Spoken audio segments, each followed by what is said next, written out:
C'est une révélation qui provoque la polémique. Jeudi dernier, l'Express.fr dévoilait l'identité du père biologique de Marion Maréchal Le Pen, un secret que plusieurs journalistes politiques connaissaient. Fallait-il donner cette info? Pourquoi reste-t-elle cantonnée au site internet du magazine? Radiographie d'un scoop dans le contre-champ de Sigor Ibanez et Brice Gouronec.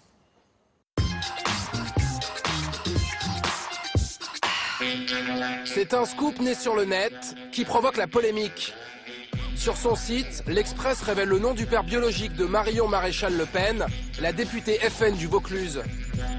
Il s'agit de l'ancien reporter de guerre Roger Hawk. À l'origine de cette révélation, un journaliste politique de l'Express, Tugdual Denis.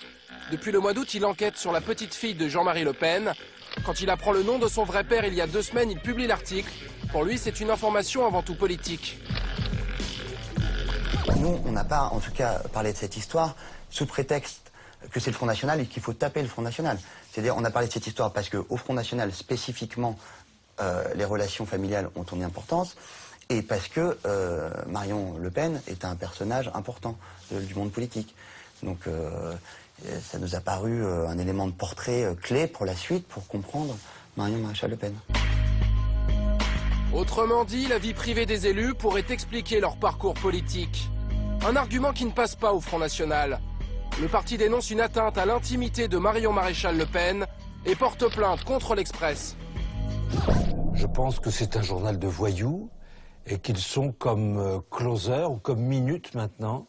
C'est-à-dire qu'ils n'hésitent devant rien pour essayer de faire remonter un peu leurs chiffres de vente qui sont bien en souffrance à l'heure actuelle. Ce sont des méthodes, ce qu'on paraît-il, des tabloïds anglais, c'est comme ça. L'Express est à ce niveau-là. L'Express comparé à la presse à scandale. Si l'Hebdo a accéléré son enquête pour révéler le nom du père biologique de Marion Maréchal Le Pen, c'est par crainte de se faire doubler. Car à l'origine du scoop, il y a ce livre, Les Conquérantes, écrit par la journaliste Christine Claire et publié lundi prochain. Dans son essai, elle lève le voile sur la paternité de la députée du FN, une information qu'elle obtient de Yann Le Pen, sa mère. Elle me raconte ça, sans me dire à aucun moment, écoutez, ça c'est off, n'en parlez pas. Donc je le note et je relate cette conversation, sans citer le nom du père, parce que je trouve que ça n'ajoutait rien à l'affaire, voilà. Et immédiatement, l'Express, le site de l'Express, a sorti le nom du père, ce qui les a mis apparemment en colère. L'information vient donc directement de la famille Le Pen. Mais qui d'autre était au courant du secret?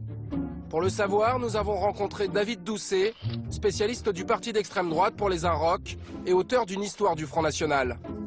Pour moi, c'est pas un scoop, c'est une info people qui est mise sur le devant de la scène. La plupart des journalistes qui suivaient le FN étaient au courant, la plupart des cadres du mouvement également. Donc c'est juste pour la première fois mis sur la scène publique.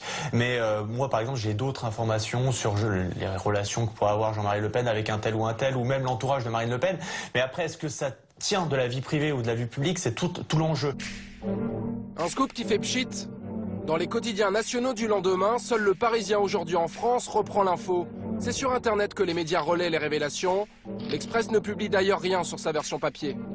Je pense qu'il y a une vraie stratégie délibérée d'utilisation de la viralité des réseaux sociaux pour vendre du clic et éventuellement, si ça peut servir à quelque chose, du papier. C'est une évidence. Je pense que dans la concurrence un peu folle qui oppose les sites traditionnels d'information à ce qui circule sur Internet, il y a pas mal de sites qui ont perdu la boussole.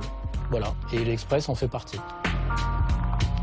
Si le FN gagne son procès, l'Express pourrait être condamné à 5 000 € d'amende et obligé de retirer son article. Sauf qu'il circule déjà depuis une semaine sur une dizaine de sites d'info.